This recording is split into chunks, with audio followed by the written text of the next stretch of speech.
64ാമത് Kerala school കലോത്സവത്തിന് ആവേശോജ്വല കൊടിയിറക്കം. തേക്കിൻകാട് മൈതാനത്ത് നടന്ന സമാപന സമ്മേളനം പ്രതിപക്ഷ നേതാവ് വി.ഡി. സതീശൻ ഉദ്ഘാടനം ചെയ്തു. പത്മശ്രീ മോഹൻലാൽ സമ്മേളനത്തിൽ മുഖ്യ അതിഥിയായി. പൊതുവിദ്യാഭ്യാസ വകുപ്പിന്റെയും സംസ്ഥാന സർക്കാരിന്റെയും സംഘടനാ മികവിന്റെയും മാനവികതയുടെയും സന്ദേശമുയർത്തുന്ന പുത്തൻ മാതൃക കൂടിയായിരുന്നു ഇത്തവണത്തെ സംസ്ഥാന സ്കൂൾ കലോത്സവം.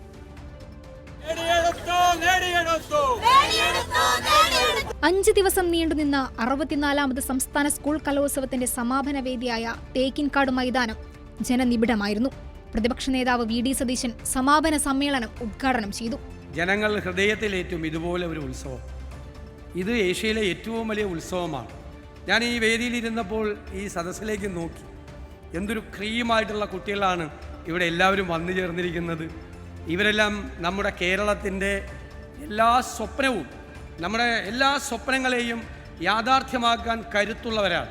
സമ്മേളനത്തിൽ മുഖ്യാതിഥിയായ പ്രിയനടൻ പത്മശ്രീ മോഹൻലാലിനെ ആരവങ്ങളോടെ തൃശൂർ വരവേറ്റു.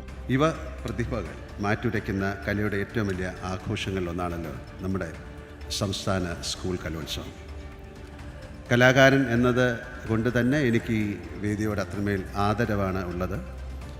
പാഠപുസ്തകങ്ങൾക്ക് പുറത്ത് ഇത്രയേറെ ജീവിത അനുഭവങ്ങൾ സമ്മാനിക്കുന്ന, സാംസ്കാരികമായി അവരെ പരുവപ്പെടുത്തുന്ന കലോത്സവങ്ങളുടെ രാഷ്ട്രീയവും സാമൂഹികവുമായ പ്രസക്തി തിരിച്ചറിഞ്ഞ് അതിനായി ഇത്രയേറെ പണവും മനുഷ്യ വിഭവവും മാറ്റിവെക്കുന്ന സംസ്ഥാന സർക്കാരിനോടും വിദ്യാഭ്യാസ വകുപ്പിനോടും കലാകാരനെന്ന നിലയ്ക്ക് ഞാൻ എൻ്റെ ഉള്ളു നിറഞ്ഞ നന്ദി രേഖപ്പെടുത്തുന്നു. കലയെന്നത് വെറും മത്സരമല്ലെന്നും മാനവികതയുടെ സന്ദേശമുയർത്തുന്ന അടയാളമാകണമെന്നും മന്ത്രി വി. ശിവൻകുട്ടിയും പറഞ്ഞു. കല എന്നത് വെറും ഒരു മത്സരമല്ല, മറിച്ച് അത് മനുഷ്യത്വത്തിൻ്റെയും കരുതലിൻ്റെയും കൂടി അടയാളമാണ്. ജയപരാജയങ്ങൾക്കപ്പുറം കലയെന്ന വികാരത്താൽ ഒന്നുചേർന്ന വമ്പൻ ജനസഞ്ചയമാണ് ഈ കലോത്സവത്തിൻ്റെ ശക്തി. കൂടുതൽ പോയിന്റ് നേടി കപ്പുയർത്തിയ കണ്ണൂരിന് മന്ത്രി ശിവൻകുട്ടിയും മോഹൻലാലും ചേർന്ന് സ്വർണ്ണക്കപ്പ് സമ്മാനിച്ചു. സ്പീക്കർ എ.എൻ. ഷംസീർ, പൊതുവിദ്യാഭ്യാസ ഡയറക്ടർ N.S.K. ഉമേഷ്, മന്ത്രിമാരായ K. Rajan, doctor R. Bindu തുടങ്ങിയവരും സാംസ്കാരിക നായകരും ജനപ്രതിനിധികളും പങ്കെടുത്തു. സാംസ്കാരിക ഉത്സവത്തിന് ആവേശം പകർന്ന കലാപരിപാടികളും വേദിയിൽ അരങ്ങേറി. പൊതുവിദ്യാഭ്യാസ വകുപ്പിന്റെയും സംസ്ഥാന സർക്കാരിന്റെയും മികച്ച ഏകോപനത്തിന്റെ മാതൃക തെളിയിക്കുന്നത് കൂടിയായിരുന്നു ഇത്തവണത്തെ സംസ്ഥാന സ്കൂൾ കലോത്സവം.